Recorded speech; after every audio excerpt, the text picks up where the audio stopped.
जय हिंद everyone. I hope you all are doing good.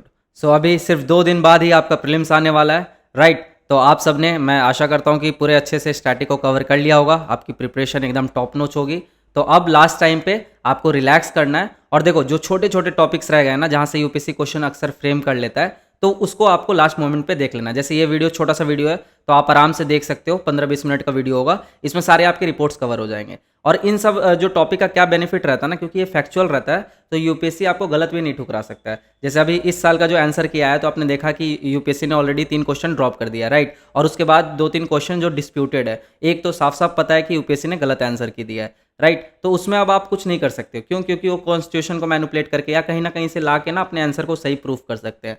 But जो रिपोर्ट्स काइंड ऑफ क्वेश्चन होता है, जो फैक्चुअल क्वेश्चन होता है, उसको यूपीएससी के पास ऑप्शन नहीं रहता है। मतलब इधर they will drop that question, और नहीं तो वो मतलब आपका गलत नहीं ठहराएंगे, राइट? तो इसीलिए ये सब टॉपिक्स आप कर लेते हो ना, तो कहीं ना कहीं आपको एक एज मिल जाता है 2 से 4 मार्क्स का बाकी मतलब स्टूडेंट्स के मुकाबले। तो इसलिए ये जो छोटे छोटे टॉपिक्स आप लास्ट के 2 दिन में आपको एक तो पीवाईक्यू रिवीजन कर लेना है जो रह गया है, स्टैटिक मत उठाना कुछ भी नया, ठीक है? नया कुछ मत देखना, थोड़ा बहुत, और ये जो छोटे छोटे टॉपिक्स रिमेनिंग रह गए उसको देख लो। तो अब इस वीडियो में हम क्या करेंगे, पहले देख लेंगे पीवाईक्यू किस टाइप से पूछ रखा है रिपोर्ट से क्वेश्चन, और जो भी आपके इंपॉर्टेंट रिपोर्ट्स है उसको देख लेंगे, और जो एक साल में न्यूज़ में रहे बहुत ब्रीफली कराऊंगा। जो इंपॉर्टेंट पॉइंट्स होंगे वो आपको बताऊंगा, और कैसे याद रखना वो बता दूंगा। तो चलिए शुरू करते हैं वीडियो को। तो सबसे पहले आप क्वेश्चन देख सकते हो, राइट? तो रिपीटेडली पूछते हैं हर अल्टरनेट ईयर पे। हालांकि 2019 के बाद एक लंबा गैप देखने को मिला था। वैसे देखा जाए तो 2022 में ही पूछे थे, जिसमें आपके मतलब डायरेक्टली रिपोर्ट से तो क्वेश्चन नहीं था, लेकिन इंटरनेशनल ऑर्गेनाइजेशन से था, आईएमएफ से, राइट? तो ऐसे करके आप देखोगे ना, तो हर एक अल्टरनेट ईयर पे या बहुत बार तो मतलब लगातार आपके रिपोर्ट से क्वेश्चन पूछ लेते, 1 से 2 क्वेश्चन आपको मिल जाता है, राइट? तो इस बार क्योंकि अब 2023 में पूछ रखा था, 2024 में आपको नहीं देखने को मिला था, अब 2025 में हाई प्रोबेबिलिटी है कि रिपोर्ट से आपके क्वेश्चन आ जाएगा। तो आप एक बार पीवाईक्यू देख लो, पीवाईक्यू में जितना पूछ रखा है ये तो आपको याद कर ही लेना है। फिर एकदम एग्जॉस्टिव लिस्ट में दे दूंगा सेम वीडियो में आपको, तो और जो इंपॉर्टेंट वो बता दूंगा, वो याद कर लेना। और लास्टली जो एक साल में न्यूज़ में रहे इंपॉर्टेंट, वो आप देख लो, तो आपका काम हो जाएगा। तो देखो सबसे पहले 2023 में आपके ये रिपोर्ट पूछा था, हालांकि इसमें आंसर दिया हुआ है, राइट? ये ओरिजिनल पेपर से स्क्रीनशॉट लिया हुआ है। तो इसमें देखो, according to United Nation World Water Development Report this information दे रखा है। तो इस टाइप का एक क्वेश्चन फ्रेम होता है आपका, असर्शन रीजन वाला।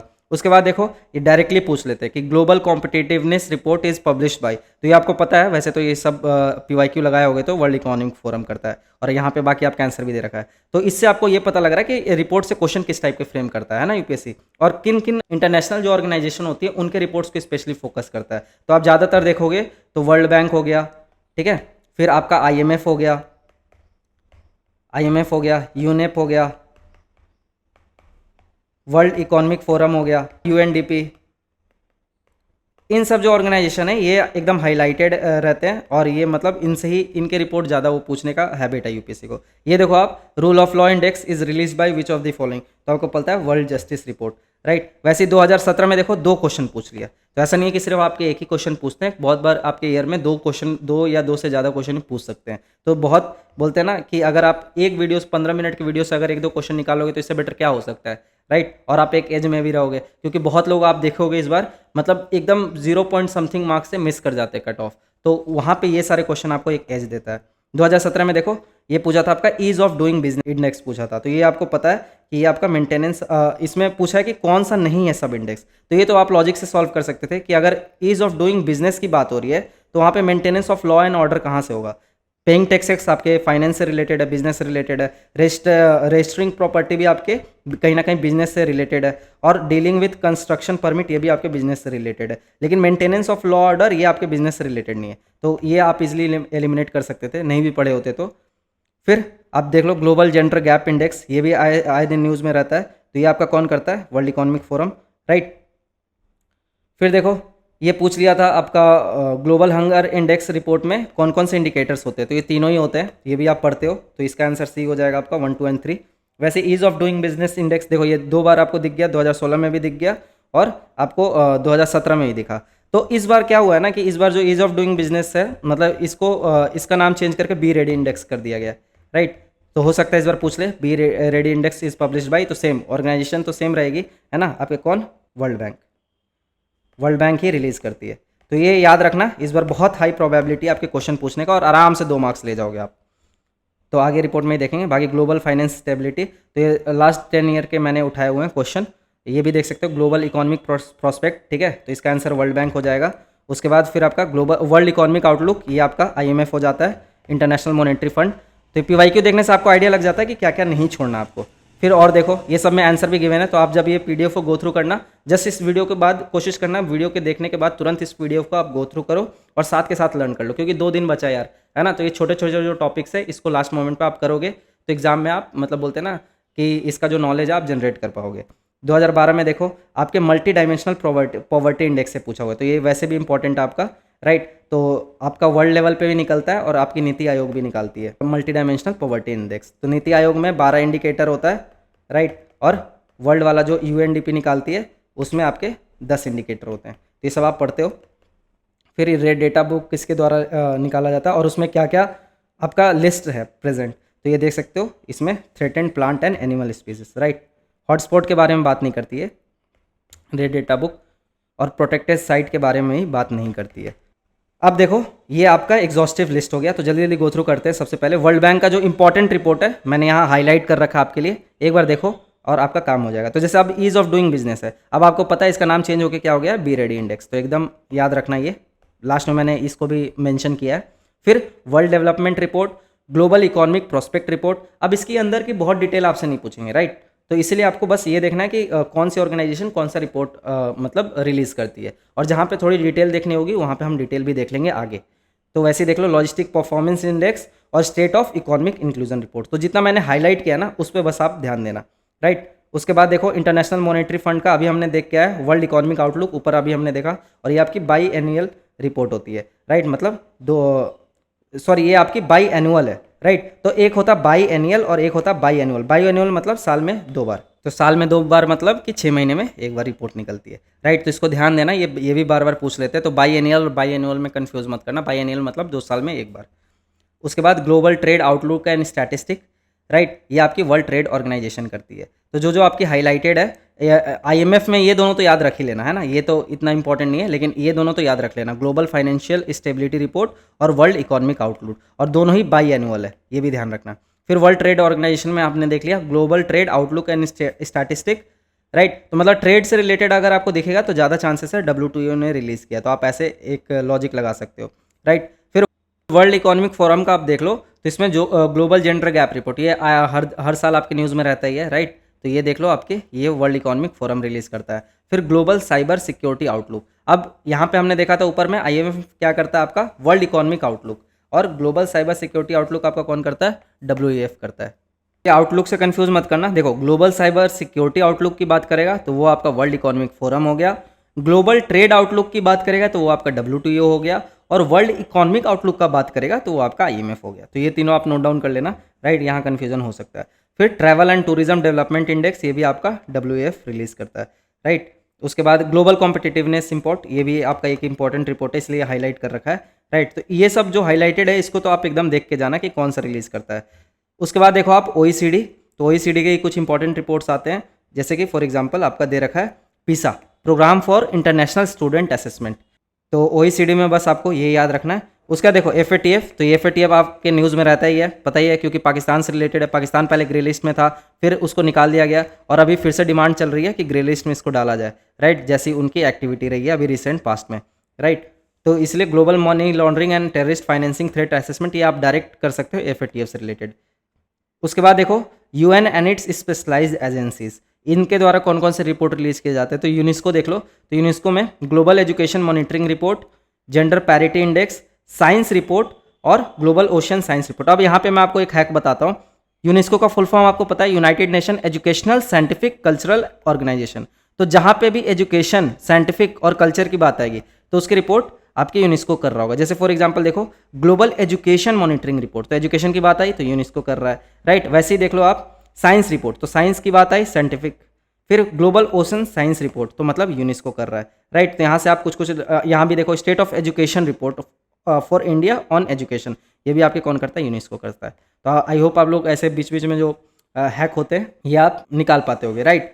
फिर देखो यूनिसेफ, तो यूनिसेफ से जब बात आएगी ना तो चिल्ड्रन से रिलेटेड बात आएगी ज़्यादातर, तो चिल्ड्रन से रिलेटेड जो ज़्यादातर जो रिपोर्ट है वो आपके कौन रिलीज़ करता है, यूनिसेफ रिलीज़ करता है, चाहे वो न्यूट्रिशन की बात हो, राइट, और चाहे वो वर्ल्ड चिल्ड्रन रिपोर्ट की बात हो। तो सबसे पहले देखो the state of the world children report, ये आपकी यूनिसेफ रिलीज़ करता है। फिर जेंडर एक्शन प्लान और ग्लोबल न्यूट्रिशन रिपोर्ट, ये आपका एक इंपॉर्टेंट है, तो ये इसको आप हाईलाइट कर सकते हो, ग्लोबल न्यूट्रिशन रिपोर्ट और state of world children report, right.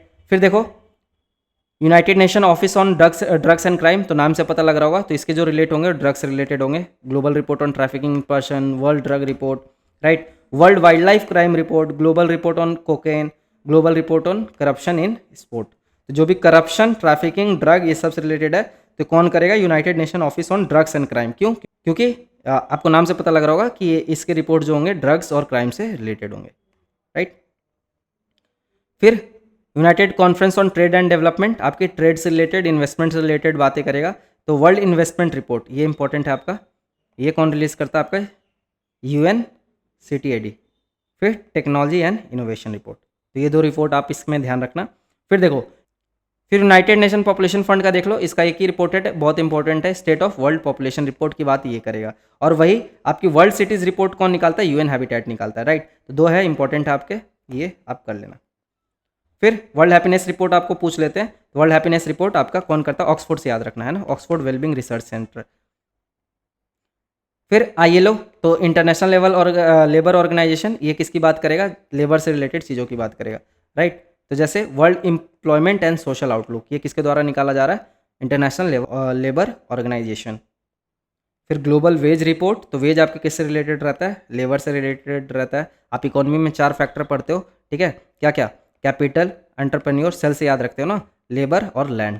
तो लैंड में आपको क्या मिलता है, रेंट मिलता है, लेबर में आपको क्या मिलता है, वेजेस मिलता है, कैपिटल में आपको इंटरेस्ट मिलता है, और एंटरप्रेन्योर में आपको प्रॉफिट मिलता है। तो ये सब चीज़ें आप पढ़ते होगे, तो लेबर का वेज, राइट। फिर ह्यूमन डेवलपमेंट रिपोर्ट, ये आपका कौन UNDP रिलीज करता है। तो UNDP का आपको 2 याद रखना है, एक तो आपका ह्यूमन डेवलपमेंट रिपोर्ट, जो कि आपका ह्यूमन डेवलपमेंट इंडेक्स भी निकालता है, जिसमें हम 3 फैक्टर को कंसिडर करते हैं, है ना, स्कूलिंग, उसका चाइल्ड का एक्सपेक्टेंसी रेट हम देखते हैं, और पर कैपिटा इनकम देखते हैं, है ना, GNI पर कैपिटा। तो ये इसके इंडिकेटर होते हैं ह्यूमन डेवलपमेंट इंडेक्स के। वैसे जेंडर इक्वालिटी इंडेक्स आपके UNDP करता है। और फिर मल्टी डायमेंशनल जो प्रॉपर्टी इंडेक्स होता है, वो भी आपके कौन रिलीज करता है, UNDP करता है। तो ये देखे भी होगे, इससे क्वेश्चन आपके UPSC ने ऑलरेडी पूछ रखा है, राइट। तो मैंने बता दिया, इसमें 2 चीज़ ध्यान रखना कि जो ये multi dimensional property index release करता है, उसके इंडिकेटर 10 होते हैं, और जो आपका नीति आयोग रिलीज करता है, जो हमारा इंडिया का है, राइट, उसमें इंडिकेटर क्या होते हैं, 12 होते हैं। तो जो 2 एक्स्ट्रा हैं वो कौन कौन से हैं, तो हमारे वाले में एक बैंकिंग हम कंसिडर कर लेते हैं, और एक वीमेन का न्यूट्रिशन कंसिडर कर लेते हैं, राइट। तो आपको इतना ध्यान रखना है। उसका देखो UNEP, तो ये भी काफ़ी इंपॉर्टेंट रहता है। इसमें आपको 3 जो सबसे इंपॉर्टेंट है वो याद रखना है, global environment outlook, emission gap report और एडेप्टेशन गैप रिपोर्ट। बाकी आपको याद रखने की नीड नहीं है, ये 3 आपके लिए मोर देन इनफ है। उसका बाद देख लो ग्लोबल मीथेन असेसमेंट, तो ये आपका UNEP और climate and clean air coalition, ये दोनों मिलके आपके ये रिपोर्ट रिलीज करते हैं, राइट। फिर state of world's forest report, ये आपका FAO करता है, राइट। तो जब भी फूड, एग्रीकल्चर और फॉरेस्ट की बात होगी तो आपको FAO दिख जाएगा। तो state of world forest report आपका इंपॉर्टेंट रिपोर्ट है, ये कौन रिलीज कर रहा है, आपका FAO रिलीज कर रहा है। फिर जो फूड से रिलेटेड फूड प्राइस इंडेक्स और एग्रीकल्चर से रिलेटेड, फिशरीज और एक्वाकल्चर से रिलेटेड, ये भी आपके कौन रिलीज कर रहा है, food and agricultural organization, right. फिर आपका WHO, तो WHO आपका कौन कौन सा रिलीज करता है, world malaria report, global tuberculosis report, world health statistic, तो मतलब जो भी डिजीज से रिलेटेड कोई रिपोर्ट आएगा या फिर हेल्थ से रिलेटेड आएगा तो वो आपका वर्ल्ड हेल्थ ऑर्गेनाइजेशन निकाल रहा होगा। और फिर वर्ल्ड मेट्रोलॉजिकल ऑर्गेनाइजेशन में 2 इंपॉर्टेंट है आपके, जो PYQ में ही रिपीटेड है, ग्रीन हाउस गैस बुलेटिन और स्टेट ऑफ ग्लोबल क्लाइमेट। अब मैं जब PYQ बोल रहा हूँ तो आप ये मत समझना सिर्फ UPSC का PYQ, बल्कि जो भी UPSC के अलाइड एग्जामिनेशन में PYQ वहाँ पे कहीं ना कहीं पूछ रखा, तब ये हाईलाइटेड किया हुआ है, राइट। और ये आपके PCS में तो आता ही है, तो वो भी आपके लिए काफ़ी इंपॉर्टेंट हो जाता है। फिर देखो जो United Nation international organization for migration, ये आपका वर्ल्ड माइग्रेशन रिपोर्ट रिलीज करता है, तो इसके नाम से आपको पता लग रहा होगा। फिर WIPO आपका क्या रिलीज करता है, global gender gap in innovation and creativity. अब देखो जो आपका जेंडर गैप रिपोर्ट था वो आपका वर्ल्ड इकोनॉमिक फोरम रिलीज कर रहा था, लेकिन global gender gap in innovation creativity ये आपका WIPO रिलीज कर रहा है। तो ये सब जो छोटे छोटे चीज़ है वो आपको ध्यान रखने। और उसके बाद फिर आपका जो इनोवेशन इंडेक्स होता है वो भी आपका वर्ल्ड WIPO ही रिलीज करता है, राइट। और ये वर्ल्ड इंटेलेक्चुअल प्रॉपर्टी रिपोर्ट, तो ये तो नाम से ही पता लग रहा है यही रिलीज़ कर रहा होगा। फिर देखो UNDDR, United nation office for disaster risk reduction, इसका जो रिपोर्ट है हाईलाइटेड है ग्लोबल असेसमेंट रिपोर्ट और carbon of setting and reduction scheme for international aviation. तो ये इतना इंपॉर्टेंट नहीं है, बाकी ये इंपॉर्टेंट है, तो ये देख लेना। उसके बाद United nation office for disaster risk reduction, तो इसका कौन सा है, ग्लोबल असेसमेंट रिपोर्ट, राइट। फिर इंटरनेशनल सिविल एविएशन ऑर्गेनाइजेशन, तो इनका ये है, इतना इंपॉर्टेंट नहीं है, स्किप कर सकते हो। फिर देखो वर्ल्ड इंटेलेक्चुअल प्रॉपर्टी ऑर्गेनाइजेशन, इसका एक ग्लोबल इनोवेशन इंडेक्स हो गया और एक वर्ल्ड इंटेलेक्चुअल प्रॉपर्टी रिपोर्ट, तो ये ऊपर भी हमने दिया था, राइट, लेकिन ये पॉइंट मिस हो गया था इसलिए इसको नीचे इंक्लूड कर दिया। तो ग्लोबल इनोवेशन इंडेक्स आपके बहुत इंपॉर्टेंट है, कौन रिलीज करता है, वर्ल्ड इंटेलेक्चुअल प्रॉपर्टी ऑर्गेनाइजेशन, इसको याद कर लेना स्टार मार्क करके। फिर देखो अदर इंटरनेशनल ऑर्गेनाइजेशन में एशियन डेवलपमेंट बैंक है, तो एशियन, ये नाम से आपको पता लग जाएगा कि ये कौन कौन सी रिपोर्ट रिलीज करता है, जैसे एशियन डेवलपमेंट आउटलुक। फिर आपका IUCN है, राइट, तो IUCN आपका रेड लिस्ट रिलीज करता है, ये तो आपको पता ही होगा। फिर न्यूक्लियर ऑर्गेनाइजेशन का रिपोर्ट देख लो जो IAEA है, राइट, तो ये कमेंट में मुझे आप टाइप करके बताना कि इंडिया IAEA का मेंबर है कि नहीं है, ये मुझे आप कमेंट में टाइप करके बताओ, टाइम स्टैम्प लगाना, ताकि देखा जाए ना कि आपकी स्टैटिक नॉलेज कैसे है। उसके बाद देखो इसकी जो रिपोर्ट होती है कौन कौन सी होती है, न्यूक्लियर टेक्नोलॉजी से रिलेटेड, न्यूक्लियर सेफ्टी से रिलेटेड, नाम से पता लग रहा होगा, एटॉमिक एनर्जी की बात कर रहा है तो, राइट, और उसका south east Asia energy outlook, ये भी IAEA के द्वारा रिलीज किया जाता है। फिर देखो IEA का रिपोर्ट, ठीक है, एनर्जी रिलेटेड रिपोर्ट से जो आपका IEA, तो ये दोनों डिफरेंट है, ये आपका इंटरनेशनल एटॉमिक एनर्जी एजेंसी है और ये आपका इंटरनेशनल एनर्जी एजेंसी है। तो इसका जो है वर्ल्ड एनर्जी आउटलुक, ये बहुत इंपॉर्टेंट है, स्टार मार्क कर लेना, राइट। और वर्ल्ड एनर्जी इन्वेस्टमेंट रिपोर्ट, ये भी आपका IEA द्वारा निकाला जाता है। तो ये कंफ्यूज कर देंगे आपको क्वेश्चन में, IEA दे देंगे और IAEA दे देंगे, तो आपको ध्यान रखना कि एनर्जी की बात होगी तो IEA आएगा और जब न्यूक्लियर एनर्जी की बात होगी तो आपका IAEA आएगा, राइट। फिर देखो ये जो रिपोर्ट है नेट जीरो बाई 2050 रिपोर्ट, ये किसके द्वारा, ये भी आपका इंटरनेशनल एनर्जी एजेंसी द्वारा रिलीज किया जाता है, राइट। और ग्लोबल मीथेन ट्रेकर, ये लास्ट ईयर भी आपके न्यूज़ में रहा था, तो ये भी ध्यान रखना, ये भी आपकी इंटरनेशनल एनर्जी एजेंसी रिलीज करती है, राइट। उसके बाद फिर वैसे ही जैसे आपके एटॉमिक है एनर्जी एजेंसी है, वैसे ही आपकी रिन्यूएबल एनर्जी एजेंसी है इंटरनेशनल, राइट। तो इसका भी क्या क्या है, वर्ल्ड एनर्जी ट्रांजिशन आउटलुक। तो ये देखो कंफ्यूज हो सकता है आपका, एक है आपका वर्ल्ड एनर्जी आउटलुक और यहाँ क्या पे है, यहाँ पे क्या है, वर्ल्ड एनर्जी ट्रांजिशन आउटलुक। दोनों का याद करने का तरीका, हम अभी एनर्जी में कैसे ट्रांजिशन कर रहे हैं, मतलब नॉन रिन्यूएबल से रिन्यूएबल की तरफ जा रहे हैं, राइट। तो ट्रांजिशन की जब बात करते हैं तो हम कहीं ना कहीं रिन्यूएबल एनर्जी की बात करते हैं, तो इससे आपको आइडिया लग जाएगा कि ये इंटरनेशनल रिन्यूएबल एनर्जी एजेंसी की बात कर रहा है, और सिर्फ एनर्जी की बात करेगा तो वो आपका इंटरनेशनल एनर्जी एजेंसी। तो ऐसी कुछ ना कुछ लिंक डेवलप करके आप चीज़ें याद रख सकते हो। फिर देखो जो लिविंग प्लानट रिपोर्ट, ये आपका आया था लास्ट ईयर ही, राइट। तो ये भी आपके बहुत इंपॉर्टेंट रिपोर्ट है, कौन रिलीज करता है, WWF, world wide fund for nature, ये बहुत इंपॉर्टेंट है, राइट। तो आपने इसको करंट अफेयर में कवर कर रखा होगा। उससे करप्शन परसेप्शन इंडेक्स और आपका ग्लोबल करप्शन रिपोर्ट, ये आपका ट्रांसपेरेंसी इंटरनेशनल करता है, ये भी आपके रिपीटेड है, कहीं ना कहीं बहुत सारे PYQ में पूछ रखा है। उसके बाद world press freedom index, reporters without border, ये भी आप पढ़ के आते हो। फिर ग्लोबल हंगर इंडेक्स, राइट, तो ये आपके concern world wide and wealth hunger life, तो इंडिया का भी रैंक 105 था 2024 तक, अब 2025 में क्या होगा, चेंज होकर देखते हैं, राइट। फिर ग्लोबल क्लाइमेट रिस्क इंडेक्स, ये आपका जर्मन वॉच करता है। International freedom index freedom house करता है, और हेनले पासपोर्ट इंडेक्स आपका हेनले एंड पार्टनर्स करते हैं, राइट। फिर देखो ये एक इंपॉर्टेंट हो जाएगा आपके ग्लोबल टेररिज्म इंडेक्स और ग्लोबल पीस इंडेक्स, क्योंकि अभी टेररिज्म पे सवाल आने के चांसेस हैं, राइट। तो इसके भी देख लो कौन करता है, institution of economics and piece.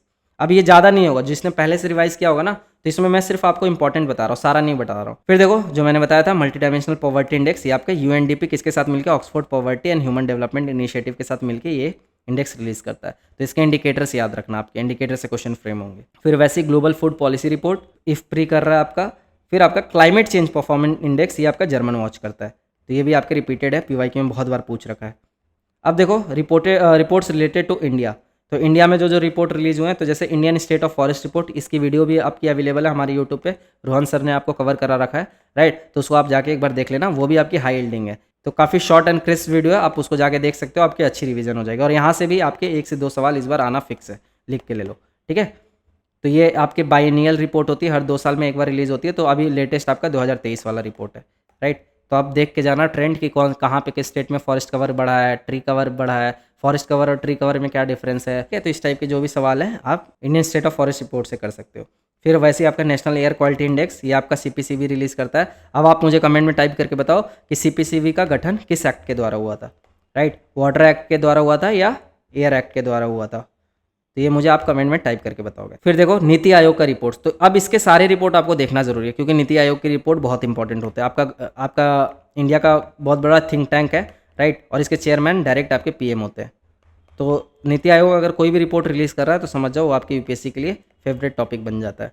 तो जैसे रिस्पॉन्सिबल एआई, राइट, उसके बाद आपने देखा जो पॉवर्टी इंडेक्स, जो हमारा human development multi dimensional poverty index जो रिलीज़ होता है, नीति आयोग का भी एक अलग होता है जिसमें हमारे 12 इंडिकेटर्स हैं, राइट। फिर composite water management index, India's booming gig and platform economy, तो इसकी भी रिपोर्ट नीति आयोग रिलीज करता है। तो ये गिग इकोनॉमी आपने पढ़ रखा होगा इकोनॉमी में, राइट। ये सारे इस बार इकोनॉमी सर्वे में ही आपके कवर थे, इकोनॉमिक सर्वे में, राइट। तो आप उसको एक बार रिवाइज कर लेना। फिर वैसे ही SDG इंडिया इंडेक्स, ये इतना इंपॉर्टेंट नहीं आपके। फिर देखो strategy for new India at 75, तो ये आपके नीति आयोग का है, ये आपको पता भी होगा। और मल्टी डायमेंशनल पॉवर्टी इंडेक्स, ये मैंने बता दिया। फिर देखो NSSO आपका कौन सा रिलीज करता है, पीरियोडिक लेबर फोर्स सर्वे, ठीक, ये भी आपके ईजी है, पढ़ते हो आप इकोनॉमी में। फिर देखो bureau of energy efficiency BEE in association with alliance for an energy efficient economy, ये कौन सी रिपोर्ट रिलीज करता है, स्टेट एनर्जी एफिशिएंसी इंडेक्स, ठीक है। फिर देखो ईज ऑफ लिविंग इंडेक्स, ये कौन करता है आपका, ministry of housing and urban affair, तो ये आपके लिविंग से रिलेटेड बात हो रही है ना, तो housing, ministry of housing and urban affairs के अंदर आएगा, राइट। वैसे ही स्वच्छ सर्वेक्षण रिपोर्ट, ये भी आपके महुआ के अंदर आता है, MoHUA, ministry of housing and urban affairs. फिर नेशनल क्राइम रिकॉर्ड्स ब्यूरो कौन कौन सा रिपोर्ट रिलीज करता है, तो देखो जो भी क्राइम से रिलेटेड चीज़ें होंगी तो आप देख सकते हो, इजिली आपको आइडिया लग जाएगा। फिर रिजर्व बैंक ऑफ इंडिया आपके financial inclusion index, financial stability report, monetary policy report, और फिर reports on foreign exchange reserve, right. फिर वैसे ही ministry of health and welfare का देख लो, नेशनल फैमिली हेल्थ सर्वे, और मिनिस्ट्री ऑफ एजुकेशन का पता ही आपका NIRF, हर साल रैंकिंग आती है, राइट, अलग अलग कैटेगरी में। फिर देखो डाउन टू अर्थ और centre for science and environment, ये आपके state of India environment report निकालते हैं। अब जो लेटेस्ट रिपोर्ट्स रही है न्यूज़ में वो आप देख लो, राइट, एक साल में, पिछले एक साल में, तो इसमें हमने बहुत सारे देख भी लिए ऊपर।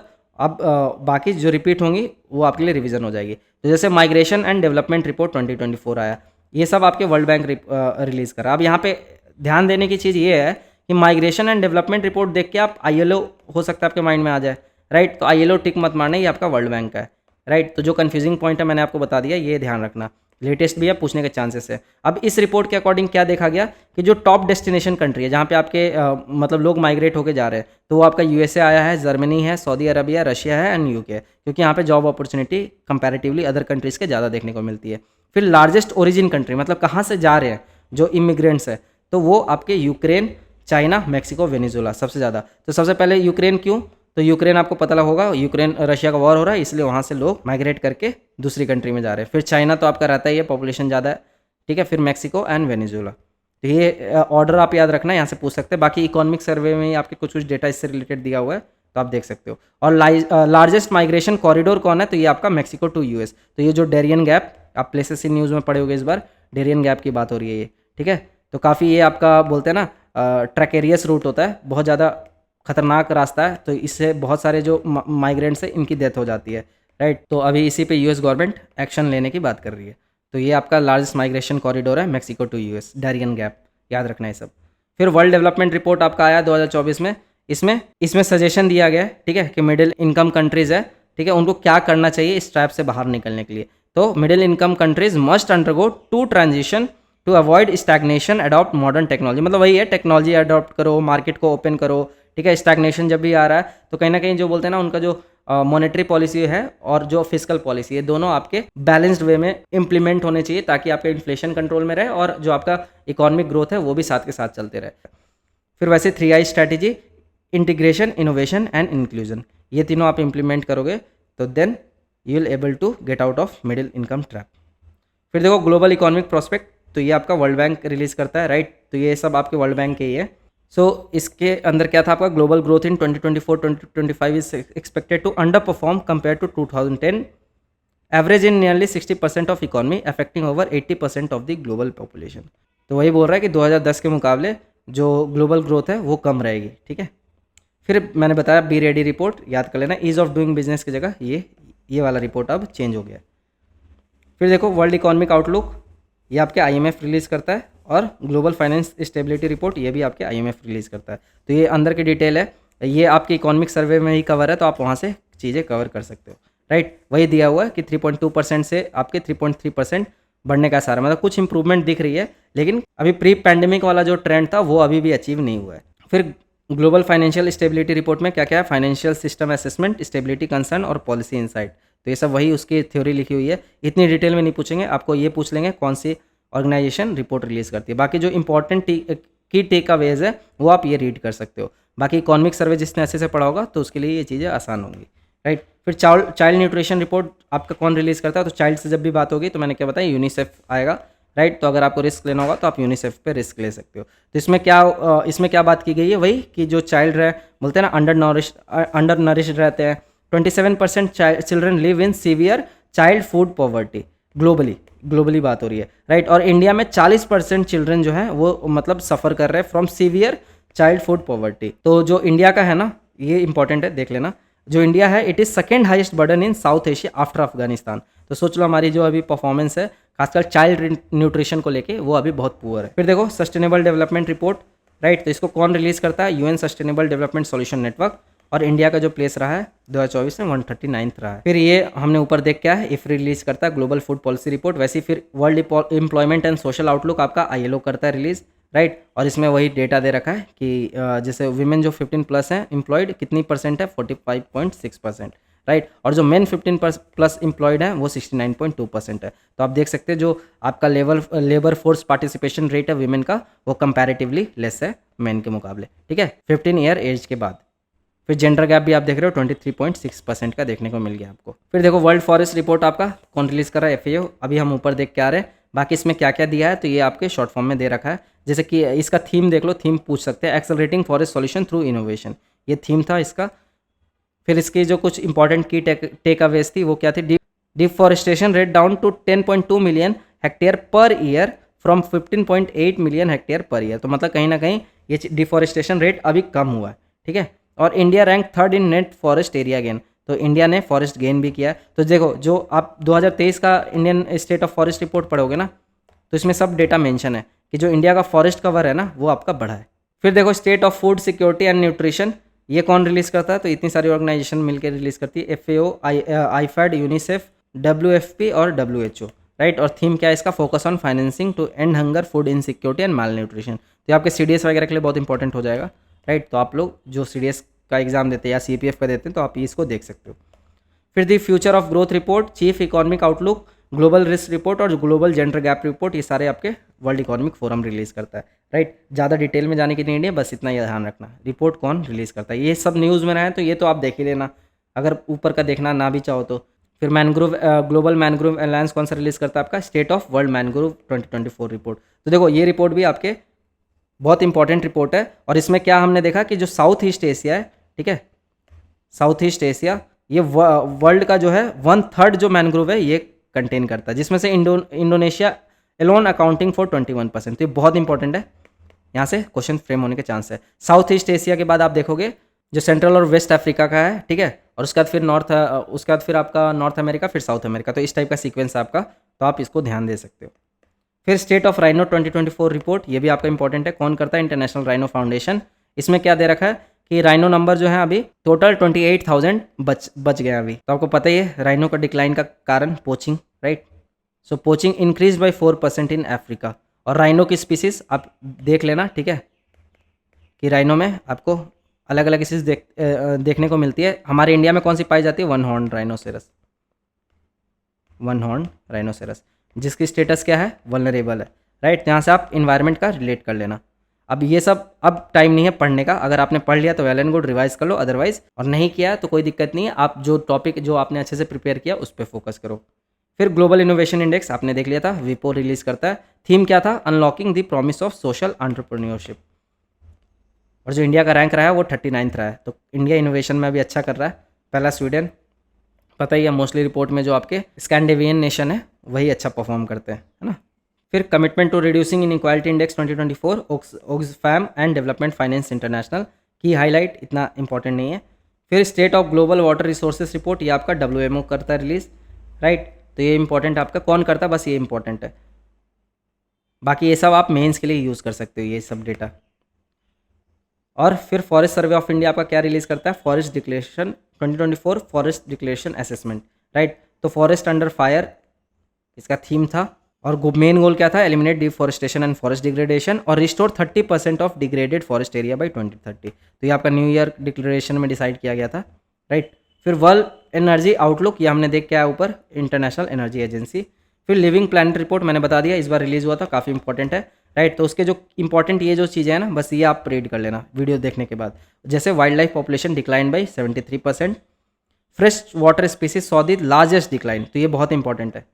जो आपका फ्रेश वाटर स्पीसीज है ये सबसे ज़्यादा डिक्लाइन, इनको सबसे ज़्यादा थ्रेट देखने को मिला है ना, सबसे ज़्यादा डिक्लाइन देखने को मिला इनमें, तो ये इंपॉर्टेंट है, ये हाईलाइट कर लेना। And which is followed by terrestrial and marine, तो ये सीक्वेंस ध्यान रखना, आपको अरेंज करने दे देंगे। तो सबसे पहले आपके फ्रेश वाटर सबसे ज़्यादा डिक्लाइन देखने को मिला, फिर टेरेस्ट्रियल, फिर मराइन आते हैं, ठीक है। तो ये आप कन्फ्यूज मत करना। फिर ये रिपोर्ट आपके Andhra Pradesh community manage natural farming को भी इन्होंने प्रेज़ किया है, right. And India's millet mission को भी इन्होंने प्रेज़ किया है। मतलब ये दोनों जो आपकी स्कीम रही हैं ये आपकी सक्सेसफुल रही हैं। फिर ग्लोबल हंगर इंडेक्स, ये आपका बस ये नाम याद रख लो, बाकी तो ये हर साल चेंज होते रहता है, राइट। तो इसकी ये डिटेल याद रखने की नीड नहीं है।